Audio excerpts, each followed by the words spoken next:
सोनवणे याची भूमिका यासाठी महत्त्वाची होती कारण हा आरोपी सोबत घटना घडण्यापूर्वी संपर्कात होता, कुणाच्या सांगण्यावरून संपर्कात होता, त्याच्या संपर्कात असण्याचं कारण काय होतं हेच पोलिसांना तपासायचं आहे आणि म्हणून ती तपासण्यापूर्वीची जी प्रक्रिया आहे ती पोलीस पूर्ण करतायत। आता याच केस पोलीस स्टेशनमध्ये सिद्धार्थ सोनवणेला आणलं गेलंय, त्याच्यावरती आता इथे अटकेची प्रक्रिया पूर्ण केली जाईल आणि काही वेळाने केसच्या जिल्हा व सत्र न्यायालयासमोर सिद्धार्थ सोनवणे, सांगळे आणि सुदर्शन घुले या तिघांना प्रोड्यूस केलं जाईल। हे सगळे आरोप स्वतःचे काही आरोपींना म्हणजे 3 आरोप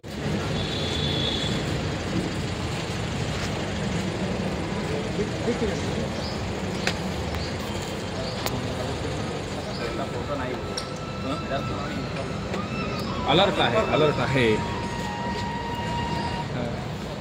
नाही मगाशीच झालं होतं, मगाशी ते घ्यायला पण गेले होते की ते परत त्यांचं आणखी काय बाकी प्रक्रिया आता पण अलर्ट केलेलं आहे।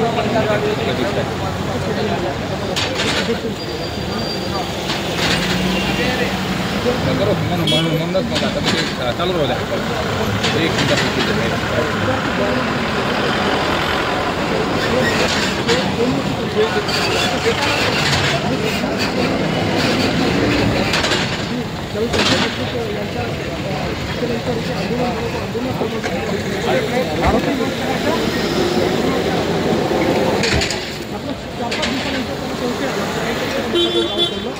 नाही एक अधिकारी बाहेर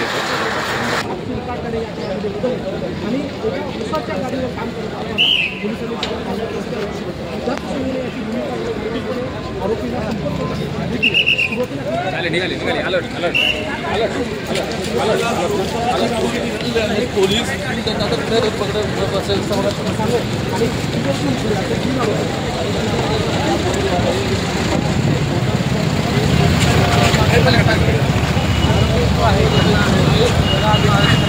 पुढे सगळे त्याचा आरोप बाकी आहे आणि जे आरोपी आहेत त्यांना कोणी आश्रय दिला फरार होते आश्रय दिला।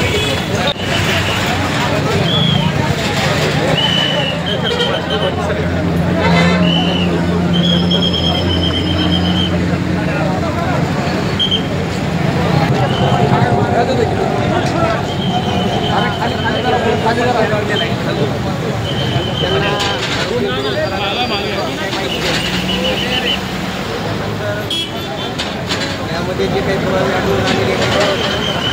बाकीचे आरोपी आहेत त्यांना एकमेकांना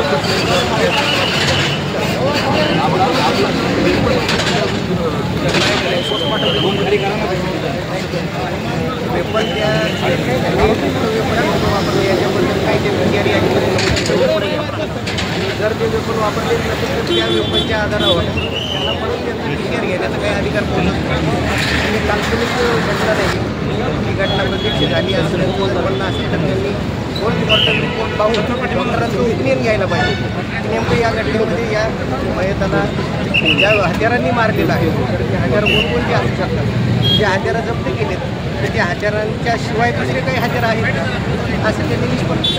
पण तपासाच्या संघटित हे जे गुन्हेगार आहेत हे दोन्हीने काम करतात आणि त्यांचा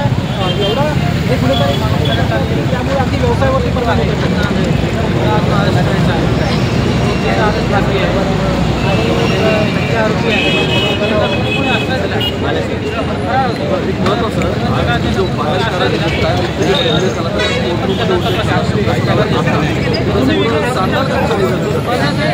वगैरे असं काही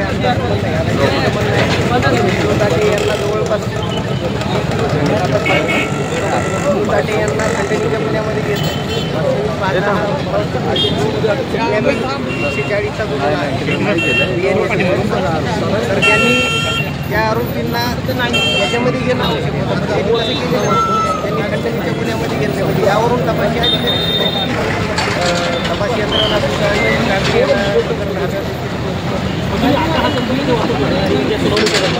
सिंडिकेट हा शब्द वापरतो,